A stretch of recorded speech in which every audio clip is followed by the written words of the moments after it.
मैं अपनी माँ को तो खो चुका हूँ, मैं अपने बाकी साथियों को नहीं खोना चाहता।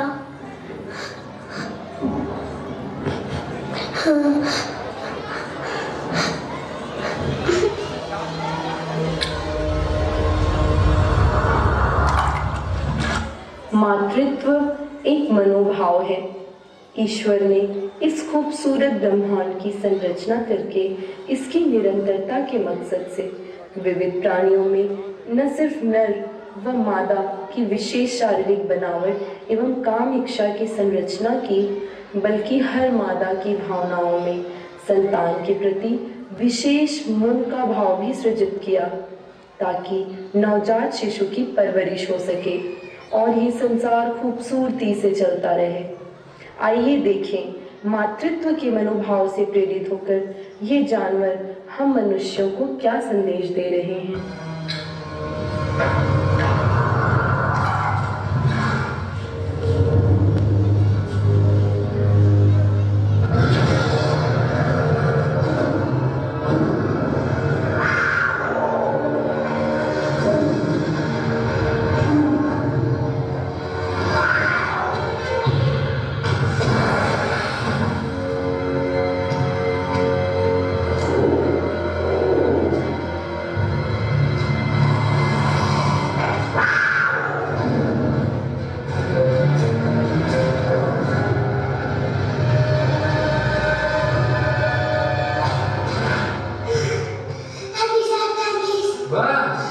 Give up.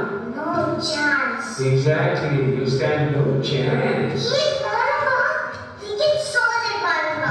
Boy, ये बेटा मारना तो तुझे सिर्फ डायलॉग आता है ना? बाप पे जुड़े. एक और dialogue and I'll smack you both on your bum. Wow, you are a poet, mom.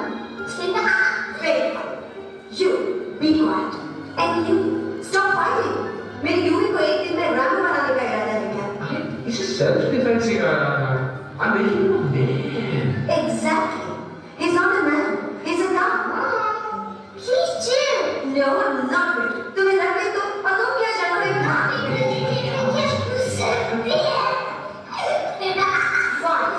जो करना निकल. मेरे पास मत आना लगते कोई.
भी कुछ सुनाई दिया।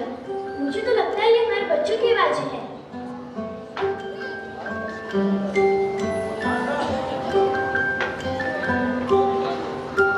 हमें तो लगता है हम लोग को चलकर देखना चाहिए। हाँ, चलो चलो।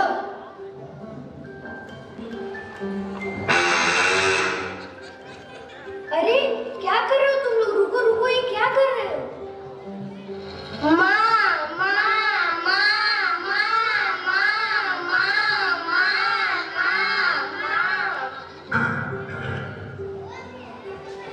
अरे मैंने कहा रुक जाओ। मारूंगी।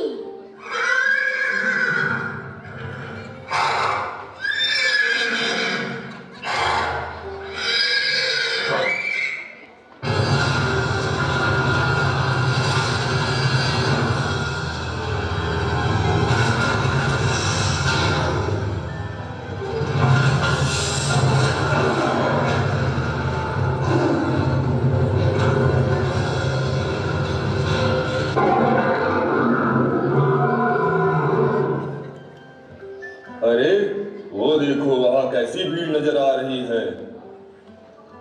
तभी तो मैं सोचूं कि आज मुझे कोई शिकार क्यों नजर नहीं आ रहा। देखो, सारे के सारे यहाँ मंडली जमाए बैठे हैं। इन्हें ठीक करना ही पड़ेगा।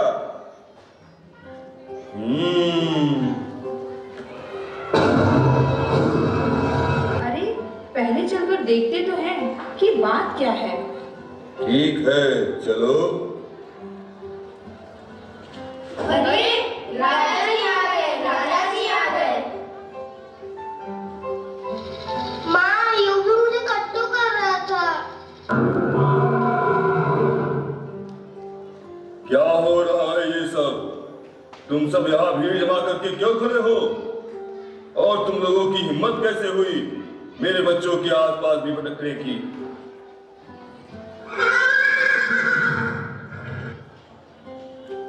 अरे नहीं नहीं राजा जी, जैसा आप सोच रहे हैं वैसा बिल्कुल नहीं है। हमारा इरादा आपके या किसी के बीच बच्चों को नुकसान पहुंचाने का नहीं था, और ना ही हम ऐसी कोई इच्छा रखते हैं। बात तो ये है कि हम सब अपने अपने काम के लिए चले गए थे, पर हमने अपने बच्चों के चीखने और चिल्लाने की आवाज़ें सुनी। आकर देखा तो आपके बच्चे हमारे छोटे छोटे बच्चों को तंग कर रहे थे। हमने उन्हें रोकने की पूरी कोशिश भी की, पर वो नहीं माने, इसलिए हम सब यहाँ इकट्ठा हुए हैं।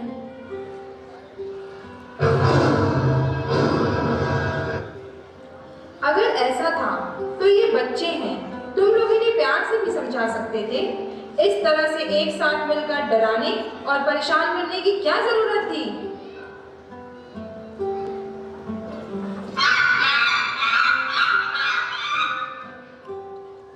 हमने कोशिश की थी सेठनी जी।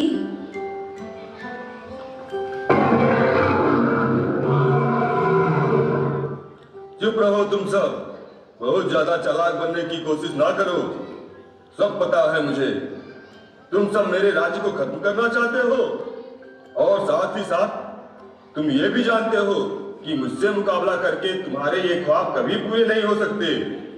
तो अपने इरादों को अंजाम देने के लिए तुम लोगों ने मेरे बच्चों पर ही आजमाइश शुरू कर दी। तुम लोगों ने जंगल के राजा के बेटों के साथ इतनी जुर्रत की। इसका अंजाम तो तुम लोगों को भुगतना ही पड़ेगा। मैं जंगल का हूँ राजा, मैं जंगल का हूँ शेर। करना है शिकार मुझे बिना किए कोई देर।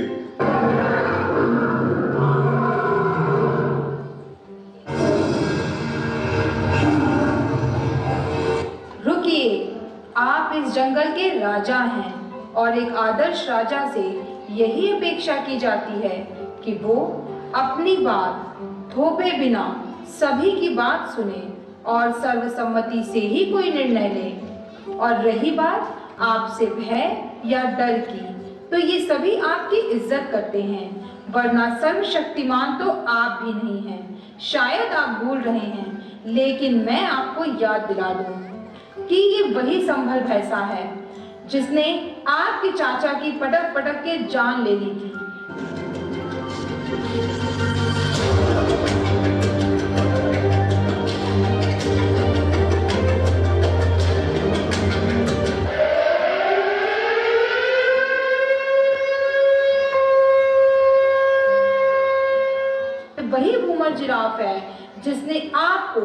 उल्टे पाँव मारने पर मजबूर कर दिया था।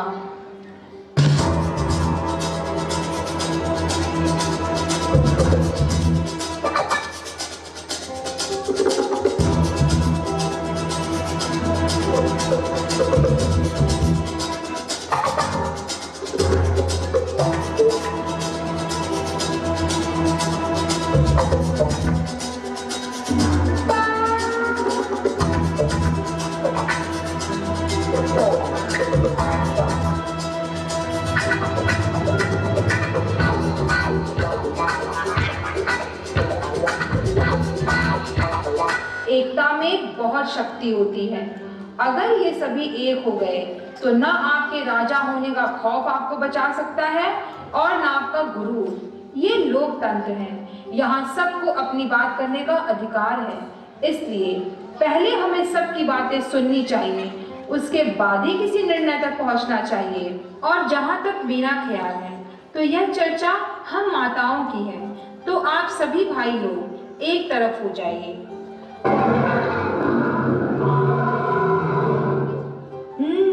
जी आप भी। एक तरफ का मतलब साइड प्लीज। पूरे 2 सैनिक हैं हमारे वानरसेना में। तुमने एक इशारे पे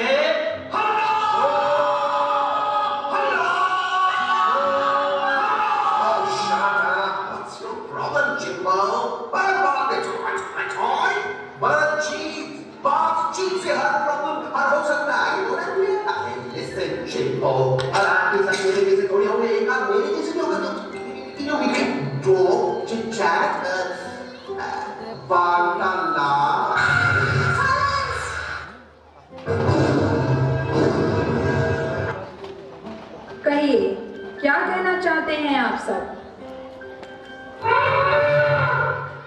शेरनी जी, हमारा विश्वास करिए, हमारा इरादा सिर्फ अपने बच्चों की जान बचाना था। आप भी तो एक माँ हैं, आप तो हमारी भावनाओं को समझ सकती हैं। हाँ, ये बहन बिल्कुल सही कह रही हैं।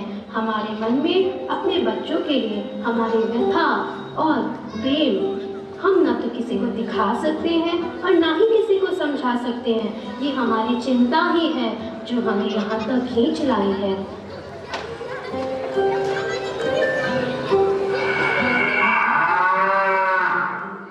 हम सब माँ हैं और हम सबको पता है कि एक माँ जब एक बच्चे को जन्म देती है तो वो एक जिंदगी, एक जीवन को इस दुनिया में लाती है।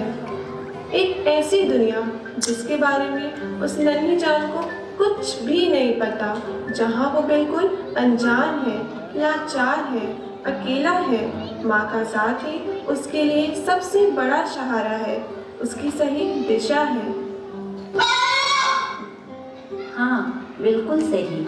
एक बच्चे का अपनी माँ के साथ ऐसा आंतरिक प्रेम और निस्वार्थ भावना का बंधन जुड़ा होता है कि दुनिया में ईश्वर ने अगर किसी को इतनी शक्ति दी है कि वो अपने बच्चे के चेहरे पर लिखी उसकी परेशानी या खुशी को पढ़ ले, तो वो माँ ही है। और यही मातृत्व है जो सिर्फ अपने बच्चों के लिए नहीं बल्कि दूसरे बच्चों के लिए भी उमड़ आता है। लेकिन दुख तो इस बात का है कि बिना सोचे समझे कितनी निर्दयता से हमारे ममता को मार दिया जाता है, हमारे बच्चों को हमसे छीन लिया जाता है। हर दिन हम बस इसी डर में घूमते हैं कि पता नहीं कल हम अपने बच्चों को देखेंगे भी या नहीं। आप सबकी बातें सुनकर मैं भी अपने आप को रोक नहीं पा रहा हूँ और अपने मन की बात साझा करना चाहता हूँ। मुझे लगता है कि एक माँ की ममता, उसका प्रेम सिर्फ अपने बच्चों के लिए ही नहीं होता, वो वैसा ही ममत्व अन्य दूसरे बच्चों के लिए भी रखती है। और हाँ, हम में से ही कितनी माताओं ने केवल अपने बच्चों को ही नहीं बल्कि दूसरों के भी बच्चों को अपना दूध पिलाकर बड़ा किया है। बिल्कुल सही। भले ही हमें जंगल के जानवर के नाम से जाना जाता हो, लेकिन इससे बड़ी बात क्या हो सकती है कि हम एक दूसरे से प्रेम के बंधन में जुड़े हुए हैं। हमारी धेनु बहन को ही देख लीजिए, ये मेमने जो आज हमारे बीच में है और जिनकी माँ इन्हें जन्म देते ही नहीं रही। इन्होंने इन बच्चों को बड़े प्यार से अपना दूध पिलाकर बड़ा किया है, इन्हें नया जीवन दिया है।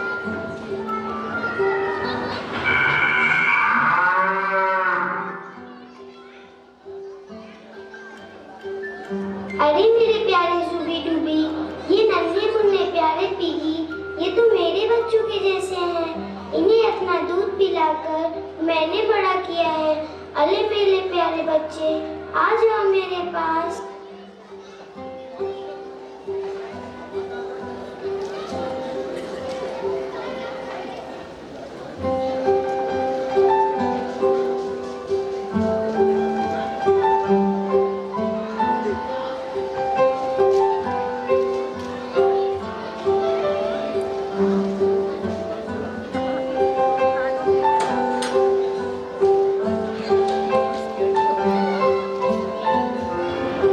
बिल्कुल सही बात है। हमारी जाति को और बिल्ली को एक दूसरे का कट्टर दुश्मन समझा जाता है, लेकिन मैंने अपनी आंखों से मेरी बहन को लीजा बिल्ली के छोटे छोटे बच्चों को उनका दूध पिलाते और उनकी परवरिश करते देखा है।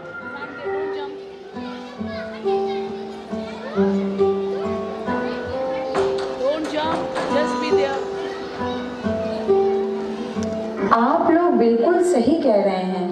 मुझे अच्छी तरह याद है कि मेरी बहन की मृत्यु के बाद उसके नन्हे बच्चों को जंगल के दूसरे जानवरों ने ही दूध पिलाकर पाला पोसा है, उन्हें बड़ा किया है।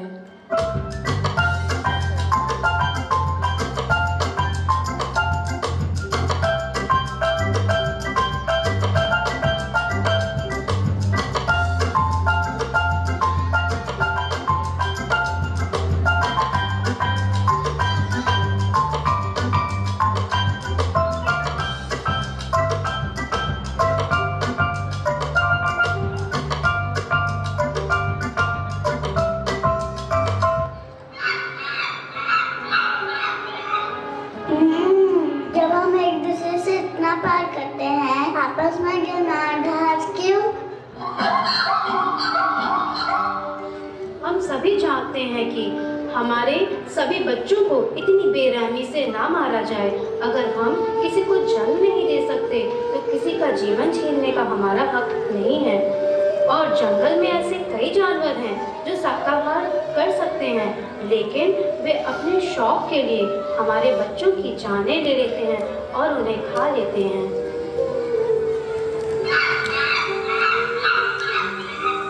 हाँ, मुझे भी ये बात समझ में नहीं आई कि जब हमारे गजोधर काका इतने मोटे तगड़े होकर भी घास और पत्तियां खाते हैं, तो ये हमारे राजा जी और पिद्दी पिद्दी से जानवर दूसरे जानवरों को मार के क्यों खाते हैं?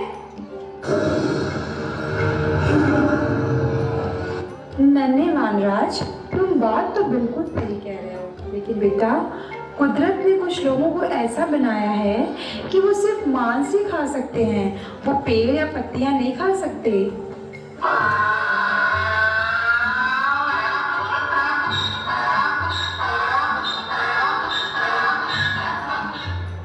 क्यों बिल्ली मौसी, तुम बहुत चालाक बनती हो। तुम्हें दूध भी चाहिए और चूहा भी। जब तुम दूध पीती हो तो फिर चूहा क्यों मारती हो? तो बोनो डॉगी दूध भी पीता है, रोटी भी खाता है, तो मांस क्यों खाता है? मनुष्य अगर हम लोगों को मारेंगे तब क्या होगा?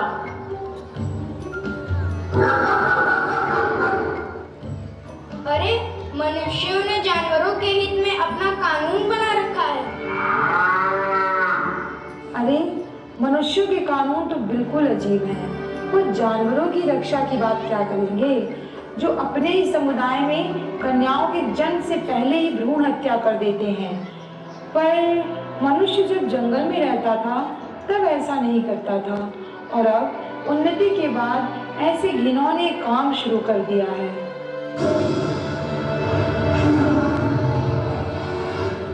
हम सभी ने आप सबकी बातें सुनी और मैं आप सभी की बातों से बिल्कुल सहमत हूँ। अगर हम ही एक दूसरे के जान के दुश्मन बन गए तो वो दिन दूर नहीं जब ये जंगल खत्म हो जाएगा, सब कुछ नष्ट हो जाएगा। आज से हम लोग आपसी व्यवहार का सामूहिक निर्णय लेते हैं। हम सब एक दूसरे के बच्चे को पूरा प्यार एवं सहयोग देंगे और हर प्रकार से उनकी मदद करेंगे। शारीरिक बनावट के मुताबिक जो भी जानवर शाकाहार कर सकते हैं वो मांसाहार का त्याग कर देंगे। तो क्या आप सभी मेरे इस निर्णय से सहमत हैं? हाँ, बिल्कुल सहमत हैं, बिल्कुल सहमत हैं।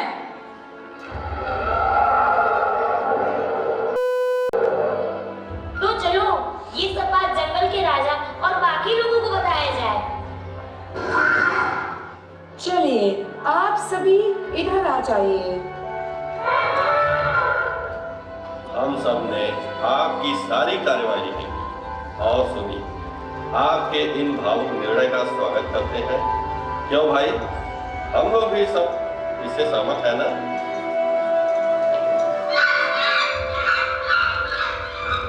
अरे होम मिनिस्ट्री ने जब पास कर दिया तो ये बबुआ लोग क्या कर लेंगे भाई? आप सब इस बात को मजाक न समझें कि कुदरत ने मातृत्व की जो संरचना की है, हम सबको उस संरचना का आदर करना चाहिए और महिलाओं के ऊपर किसी भी तरह का कोई अत्याचार नहीं होना चाहिए। ठहरिए, जैसा कि आप सभी ने अभी देखा कि एक कुतिया बिल्ली के बच्चे को अपना दूध पिला रही है, एक गाय गधे के बच्चों पर अपनी ममता लुटा रही है और शेर के ये बच्चे ये तो जान भी नहीं पाए कि उनकी माँ कौन है, या फिर उन्हें ये कमी महसूस ही नहीं हुई। ऐसा दृश्य देखने के बाद हम सब के मन में एक प्रश्न उठना स्वाभाविक है कि आखिर क्या संबंध था उन जानवरों का उन बच्चों से? क्या ये उनकी कोई मजबूरी थी? क्या इसके लिए उन्हें प्रशिक्षित किया गया था या फिर इसके बदले उन्हें कुछ मिलने वाला था? ऐसा क्या कारण हो सकता है? आज हम सब सोचने पर मजबूर हो गए हैं। इन जानवरों ने अपना ये संदेश देकर हम सबको झकझोर के रख दिया है। क्या हम मनुष्य कर पाए ऐसा? हम दिखा पाए ये ममत्व? जिस दिन हमारे भीतर भी स्वार्थ से परे ऐसी निश्चल ममता जाग गई, हमें सभी प्रश्नों का उत्तर मिल जाएगा। एक स्त्री, एक मादा माँ का रूप होती है। आज समाज में सम्मान मिलना तो दूर, खुली हवा में सांस लेने में भी उसे झिझक है। भले ही हम 21वीं सदी में स्त्रियों की उपलब्धियां गिनाकर अपने आप को तसल्ली देते रहे हैं, लेकिन ये बात भी हमसे छिपी नहीं कि इसी सदी में आज भी निर्भया कांड और भ्रूण हत्या जैसे जघन्य अपराध होते हैं और हम उस पर चर्चा या परिचर्चा करते हैं। मनुष्य को इस पृथ्वी पर सबसे विवेकशील प्राणी कहा जाता है, लेकिन विवेक, आपसी सहयोग, दया, प्रेम, करुणा तो हमें इन बेजुबानों से सीखने की आवश्यकता है। आज हम सभी यहाँ से एक प्रश्न लेके जा रहे हैं। उम्मीद है उसका उत्तर हमारे क्रियाकलापों में ही नजर आएगा। आज हमारे जंगल में कितना अच्छा लौकाश हुआ है, तो इसी बात पे बैचलर पार्टी शुरू करो। चलो बोलो करो, इधर आओ। अरे लेकिन हमारी बैचलर पार्टी प्रोसेस कहाँ है? तो इसी बात पे शुरू करो। मेरी प्यारी बहनिया बनेगी दुल्हनिया, मेरी प्यारी बहनिया बनेगी दुल्हनिया, सज के आएंगे दूल्हे राजा, भैया राजा बजाएगा बाजा, भैया राजा बजाएगा बाजा, मेरी प्यारी बहन